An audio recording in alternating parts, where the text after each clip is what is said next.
Good morning student. कक्षा 7 का हम 4 चैप्टर देख रहे थे कि कैसे किरण अपने मित्र मित्र का नाम क्या है, हर्ष, अब्दुल कलाम का एक ईमेल पत्र के रूप में लिख के उसको समझाता है।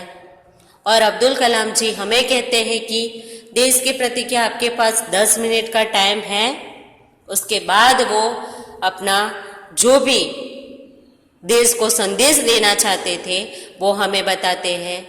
उनका कहना यही था कि हम विदेश में जाके तो सब कुछ नियम का पालन करते हैं, हर एक नियम का।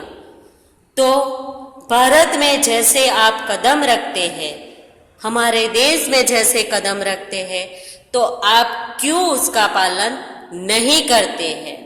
वो हर एक नागरिक को संदेश देते हैं, वो पूछते हैं। तो हमारा लेसन वहां तक खत्म हुआ था। अभी आगे देखो। डॉक्टर कलाम ने मुंबई के पूर्व महानगर पालिका आयुक्त तिराइकत के हवाले से कहा, अमीर लोग अपने कुत्ते को सड़कों पर घुमाने निकलते हैं और जहां तहां गंदगी बिखेर कर आ जाते हैं और फिर वही लोग सड़कों पर गंदगी के लिए प्रशासन पर दोष मढ़ते हैं।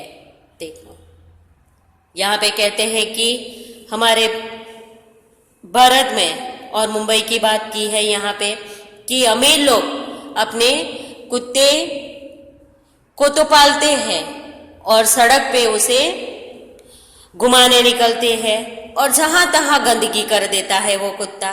और बाद में क्या करते हैं, प्रशासन के ऊपर वो दोष देते हैं।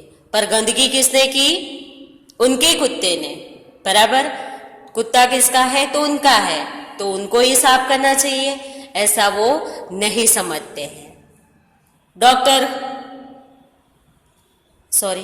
क्या वे उम्मीद करते हैं कि वे जब भी बाहर निकलेंगे तो एक अधिकारी झाड़ू लेकर उसके पीछे पीछे चलेगा और जब उसके कुत्ते को हाजत लगेगी तो वह एक कटोरा उसके पीछे लगाएगा? अब्दुल कलाम ने कटाव से कहा है, क्या एक अधिकारी क्या उसके पीछे झाड़ू लेके घूमेगा? वो कुत्ते के पीछे, जो अमीर लोग का कुत्ता है उसके पीछे। और जब वो कुत्ते को हाजत लगे तो क्या कटोरा लेके वो निकलेगा? ऐसा वो पूछ रहे हैं। तो बच्चों आगे देखो।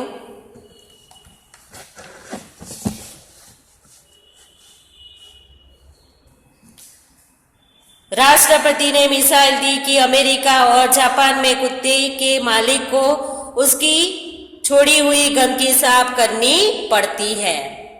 कहां पे? अमेरिका और जापान में। फिर शासन व्यवस्था के बारे में डॉक्टर कलाम ने कहा कि हम सरकार चुनने के लिए वोट डालने जाते हैं और अपनी सारी जिम्मेदारियां भी वही उलट आते हैं। हम आराम से बैठकर सोचते हैं कि हम हमारे नाच नखरे उठाए जाएंगे। हम सोचते हैं कि हमारा हर काम सरकार करेगी और हम सर्फ पर पड़ा हुआ रद्दी कागज उठाकर उसे कूड़ेदान में डालने की जहमत तक नहीं उठाएंगे। हर काम कौन करेगा? सरकार करेगी। और हम जो रद्दी का कागज है वो भी उठाने की हमें फुर्सत नहीं है, माने वो भी उठा नहीं सकेंगे, वो भी सरकार करेंगी, ऐसा हम सोच रहे हैं। रेलवे हमारे लिए साफ सुथरे बाथरूम रख देगी और हम उन्हें ठीक से इस्तेमाल करना भी नहीं सीखेंगे। वो हमारा है, बराबर। रेलवे में भी हम बाथरूम की बात करें तो हम ही गंदगी फैला के आते हैं और साफ करेगा कौन? अधिकारी, माने कर्मचारी। डॉक्टर कलाम ने कहा कि समाज की ज्वलंत समस्याओं पर भी हमारा ऐसा ही रवैया है। हम बराबर ऐसा ही हमारा रवैया है। ड्राइविंग रूम में बैठकर दहेज के खिलाफ गला फाड़ते हैं और अपने घर में इसका उल्टा करते हैं और बहाना देखिए पूरी व्यवस्था की ही खराब है। बहाना क्या है? पूरी व्यवस्था ही खराब है।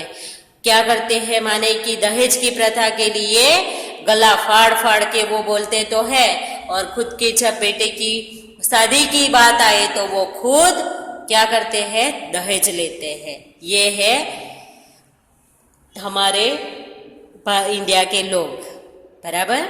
और बाद में किसके ऊपर थोपते हैं? तो व्यवस्था के ऊपर थोपते हैं। अगर मैं अपने बेटे की शादी में दहेज नहीं लूंगा तो इससे कौन सा बड़ा फक्र पड़ जाएगा, ये सोचते हैं। राष्ट्रपति ने इस संदेश में पूछा, इस व्यवस्था को बदलेगा कौन? यह व्यवस्था है किसकी? आप आसानी से कह देंगे व्यवस्था में शामिल है हमारे पड़ोसी, आसपास के घर, अन्य शहर, अन्य समुदाय और सरकार। लेकिन मैं और आप कतई नहीं। जब कुछ अच्छा करने की हमारी बारी आती है तो हम अपने परिवार को सुरक्षित कवच में घेर लेते हैं, दूसरे देशों की ओर निहारते हैं और इंतजार करते हैं कि कोई मिनिस्टर क्लिंग आएगा, अपने जादुई हाथों से चमत्कार करेगा। और ऐसा ही नहीं होता तो आप देश छोड़कर चले देते। हाँ, क्या करते हैं? हमारे देश से छोड़ के बाकी देश में आप चले जाते हैं और वहां पे कुछ क्या काम ही अच्छे से नहीं करते हैं तो वहां पे क्या होता है? प्रॉब्लम होता है, बराबर। तो वो छोड़ के तो चले जाते हैं, बाद में वहां पे कुछ भी प्रॉब्लम होता है तो सरकार के ऊपर वो आशा रखते हैं कि हमारी सरकार आएगी और हमें क्या करेगी? यहां से छुड़वा के लेके जाएगी, ऐसा वो सोचते हैं।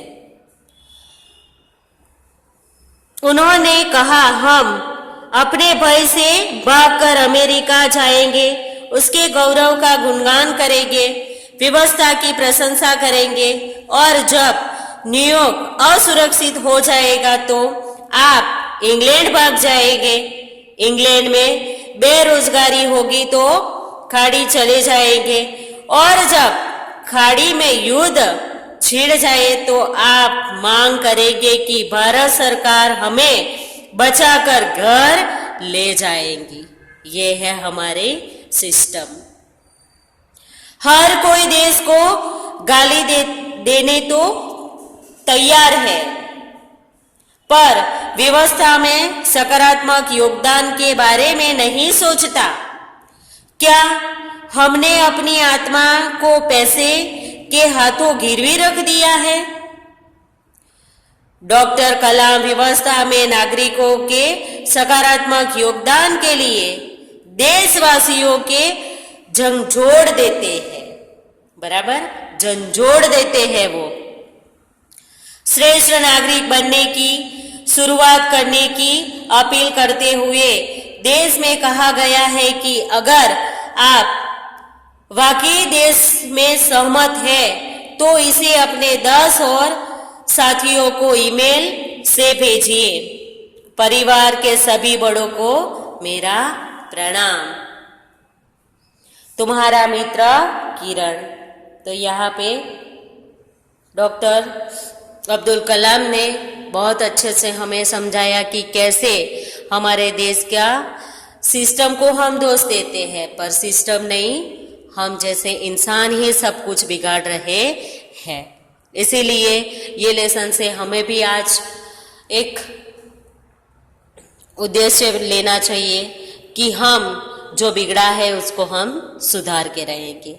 ओके स्टूडेंट, तो आपको ये लेटर जो किरण ने लिखा है हर्ष को वो आपको भी समझ में आया होगा। तो 4th चैप्टर के शब्दार्थ और ग्रामर और स्वाध्याय आप लोग को नोटबुक में लिखना रहेगा और वर्कबुक भी आप लोग को कंप्लीट करनी रहेगी। ओके बच्चों, धन्यवाद।